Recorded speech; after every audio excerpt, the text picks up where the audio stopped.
લેજો. હું તો એમ કહું ખોટા આવા ફંદ દેખાડીને તમારે શું સાબિત કરવું છે? છોકરાને 10ની નોટ નથી દેવાતી ભલામણ.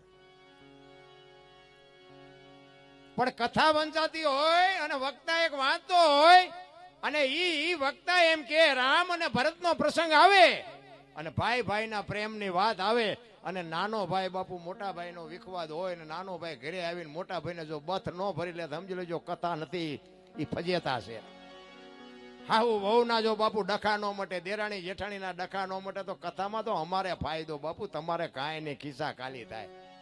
અમારે તો કેટલી તારીખો આવીને પડી છે, કથા બેહાડવી છે, 1 તારીખ આપો કથા, મરો લાવો દોઢ ને અમને દઈને જાઓ, મરો ઉતરે ઉતારજો, ન ઉતરે કઈ નહીં.